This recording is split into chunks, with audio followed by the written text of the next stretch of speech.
दिल्ली की बारिश कई बार दिन से ज्यादा दीवारें भिगो देती है।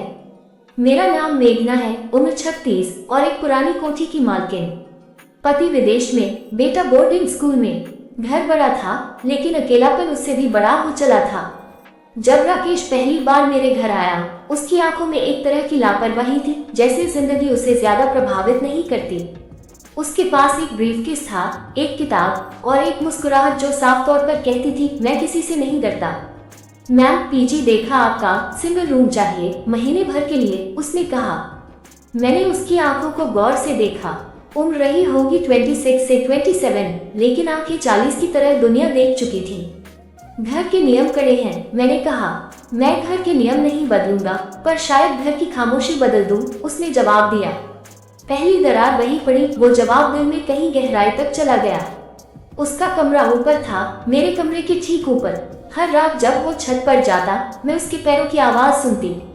अजीब था, वो आवाजें डरावनी नहीं लगती थी, बल्कि सुकून देती थी। एक रात बिजली चली गई। मैंने मोमबत्तियां जलाई और ऊपर से राकेश की आवाज आई, मैम, आपके लिए एक किताब लाई हूँ, शायद पसंद आए। किताब का नाम था the unbearable lightness of being.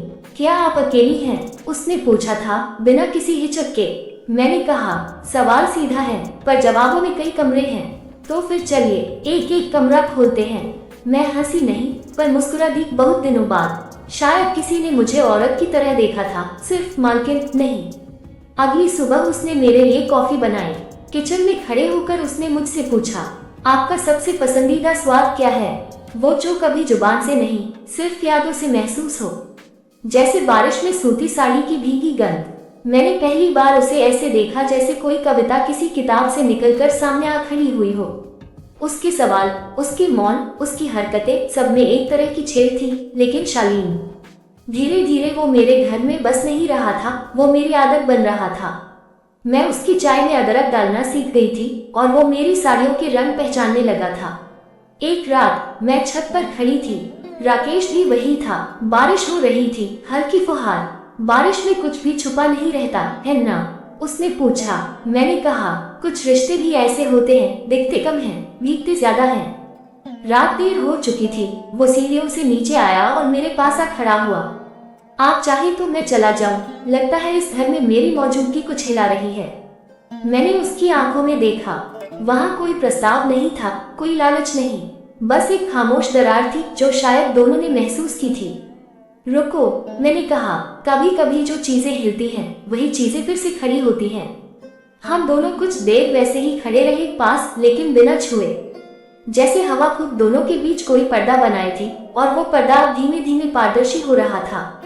Rakesh अब घर का हिस्सा लगने लगा था। वो दरवाजा खोलने की आवाज हो या सुबह की कॉफी की महक, हर चीज जैसे उसके होने का एहसास देती थी।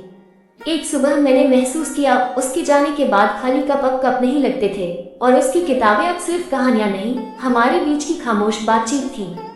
एक रात बिजली फिर से चली गई। मैं सीढ़ियों से ऊपर जा रही थी कि देखा, उसका दरवाजा खुला था। हल्की मोमबत्ती की रोशनी में राकेश किताब पढ़ रहा था। आप आना चाहें तो, यहाँ हवा कम गर्म है, उसने कहा। मैं चुपचाप अंदर चली गई। कमरे में हल्की सी महक थी, शायद लेवेंडर और पुरानी किताबों की। आप जानती हैं, कुछ लोग सवाल पूछने नहीं आते, वो बस थोड़ी देर के लिए किसी और की खामोशी में रहना चाहते हैं। मैंने कहा, तो आज आप मेरी खामोशी में आए हैं या मैं आपकी? वो मुस्कुराया। अब फर्क करना मुश्किल है। मैं खिड़की के पास बैठ गई। बाहर बारिश थी, अंदर एक और बारिश थी जो बातों से नहीं, नसों से हो रही थी। कभी आपको किसी की आंखों में खुद को देखने का मन हुआ है? मैंने गर्दन मोड़ी। उसकी आंखें मेरी आंखों में थी, लेकिन देख रही थी कुछ और। शायद वो भूले हुए हिस्से जिन्हें हम कभी खुद से भी छुपा लेते हैं। उसने हाथ बढ़ाया, बहुत धीरे, जैसे हवा से भी इजाजत ले रहा हो। उसने मेरे कंधे के पास अटका बाल हटाया और कहा, कुछ स्पर्श सिर्फ छूने के लिए नहीं होते, कुछ सिर्फ याद दिलाने के लिए होते हैं कि आप अब भी महसूस कर सकती हैं। मैंने उसकी उंगलियों को नहीं रोका, शायद इसीलिए क्योंकि मैंने पहली बार महसूस किया कि मैंने खुद को महसूस करना बंद कर दिया था। अगले दिन कुछ नहीं कहा गया, लेकिन सब कुछ बदल गया। अब जब मैं सीढ़ियों से ऊपर जाती, उसकी सांसों की धड़कन महसूस होती। जब वो कॉफी बनाता, उसमें एक गर्माहट होती जो सिर्फ दूध या चीनी से नहीं आती थी। एक शाम मैं अकेली बालकनी में बैठी थी। राकेश नीचे से आया, मेरे पास कुर्सी खींच कर बैठा। क्या आपने कभी किसी से कुछ कहा नहीं, लेकिन फिर भी वो सब समझ गया?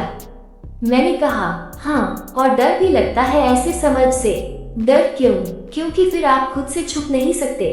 वो पास खिसक आया, बहुत पास। हवा रुक गई थी। मेघना, उसने मेरा नाम पहली बार बिना मैं कह लिया। वो सिर्फ नाम नहीं था, जैसे कोई पुकार हो, जैसे कोई पुरानी दरार में फिर से दरवाजा खुला हो। मैंने उसके हाथ थाम लिए। इस बार न कोई इजाजत मांगी गई, न कोई सवाल किया गया।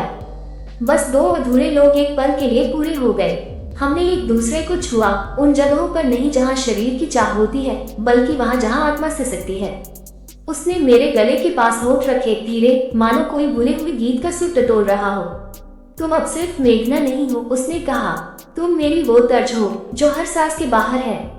उस रात हम साथ नहीं सोए, हम साथ जगे, बिना स्पर्श, बिना शोर, बस दिलों की आवाजों में लिपटा मौन। अगली सुबह वो दरवाजे पर खड़ा था, बैग उसके हाथ में। मेरा प्रोजेक्ट पूरा हो गया, अब मुझे जाना होगा। मैं कुछ नहीं कह सकी, शायद इसलिए कि शब्द अब नाकाफी थे।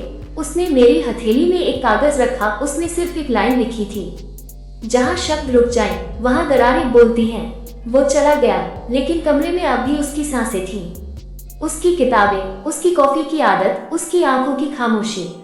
अब वो दरारें मेरे अंदर थी, और मैंने पहली बार सीखा, कभी कभी अधूरा रह जाना ही सबसे गहरा पूरा होना होता है।